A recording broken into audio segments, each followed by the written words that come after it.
This is lesson 5 in the capacitance topic. This week we're looking at charging a capacitor rather than discharging it. These are the spec points for the lesson and the equations we're going to be looking at, and I note that these points are going to largely be covered through the PAG work we do in school. So last week the analogy I used when discharging a capacitor was thinking about letting air out of a bike tyre, but this time, if we're charging a capacitor, the analogy I'm going to use is putting air into a bike tyre.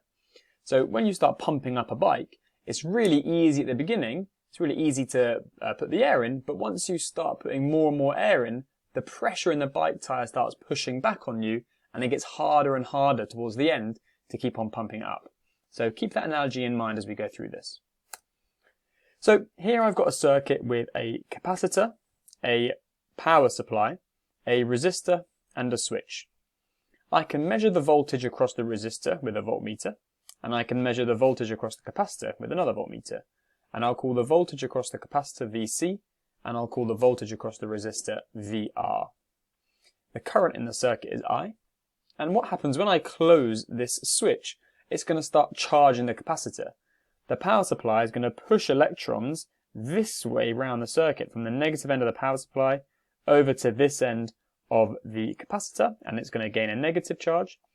And this end of the capacitor is attached to the positive end of the power supply. So electrons will be taken off of this end of the plate, which will leave it with a positive charge. Now you might be looking at this thinking, but I is going the other way and I'm saying electrons move this way. That's because we say conventional currents, the direction we label current as being, is in the opposite direction to the electrons actually move in. The electrons go this way, added to this plate, taken off of this plate. And as we leave this switch closed for more and more time, the power supply is going to keep on adding more electrons to this plate and taking more electrons off of this plate, making it more and more charged. As the capacitor becomes more and more charged, it becomes harder and harder to add more charge onto it.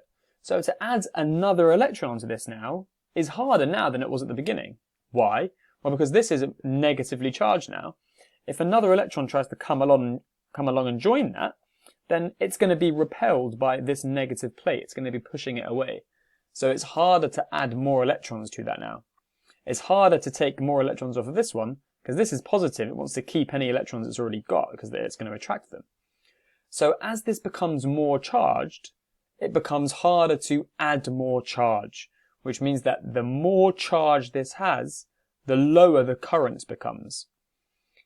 At the beginning, it gets charged very, very quickly because it's neutral, and so the current at the beginning is very high. But as the charge on this increases, it starts to push back on the electrons that are coming towards it, and the current decreases. And the current will decrease until eventually it reaches zero. The current will reach zero when finally this has got as much voltage as the power supply does. When VC equals V0, it means that the capacitor is pushing electrons this way with the same force that the power supply is pushing electrons back this way.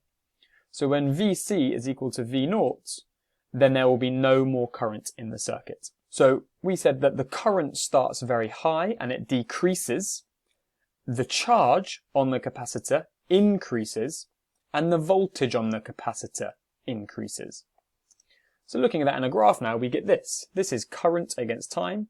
The current was very high at the beginning. Think like your bike tyre. It was easy to push the air into the bike tyre at the beginning. But as we added more and more electrons to the capacitor, the movement of new electrons slowed down, so the current decreased. Over time, the capacitor became more and more charged up until eventually it plateaued and it reached its maximum level. And the same thing with the voltage. The voltage on the capacitor increased until eventually it had the same voltage as the power supply, V0. Now, I spoke about VC in that explanation. I didn't talk about VR. So what's the difference between those? Well, VC is the voltage, the potential difference across the capacitor. VR is the potential difference across the resistor. Now, at the beginning, when I first close the switch, when I first start charging it, the capacitor has no voltage. At the beginning, there's no voltage on the capacitor because it doesn't have any charge yet. That means that when I close the switch, all of the voltage, all of the potential difference is being taken up by the resistor. So the resistor has got a very high potential difference at the beginning, and the capacitor has 0. Over time, as the capacitor gets more and more charged, the voltage increases until Vc eventually equals V0. So if this increases with time, it means this one must decrease with time. You can think of this because V0 must be equal to VR plus Vc. As one goes up, the other must go down. And it looks like this. So this curve here is Vc. As we close the switch to the circuit, the voltage on the capacitor increases until it eventually reaches a maximum value, which means that the voltage on the resistor is decreasing with time. The equations we get for the charging of a capacitor are these. Some of them will be familiar from last week, some of them will be different. This is Vc, this is the equation for the voltage on the capacitor. And here we have Vc equals V0, which is its maximum voltage, which will be the voltage of the power supply, times 1 minus e to the minus t over Cr, where C is the capacitance, R is the resistance, T is some time, and Vc is the voltage at that time. So if I put in 10 seconds in there, that will give me Vc, the voltage on the capacitor, after 10 seconds. This is an increasing equation. This equation increases. If you put in t equals 0 into this, then you'll have e to the minus 0, which is 1. 1 minus 1 is 0, so Vc starts off at 0. If you put t equals infinity in here, then you'll get e to the minus infinity. E to the minus infinity is 0, so you'll get 1 minus 0, which is 1, so you'll get Vc equals V0. This is an increasing equation. This is the equation for the voltage on the resistor, and we said the voltage on the resistor decreases exponentially. It's exponential decay. This is exponential increase. The current decreases with time. The current in the circuit starts off at a very high value and then it decreases as you charge a capacitor.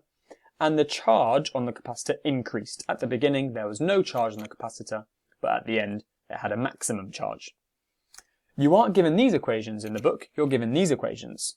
And we spoke about this last week. You have to learn which ones apply to which in both the discharging and the charging scenarios. Remembering the graphs, and that this equation is for decreasing values, and that this equation is for increasing values, you can use your physics knowledge to determine which equation you need to use. So for charging a capacitor, the current decreases, which means I use this one, which we can see here. For the charge, I know that the charge increased, so I use the increasing equation, so then it's this one.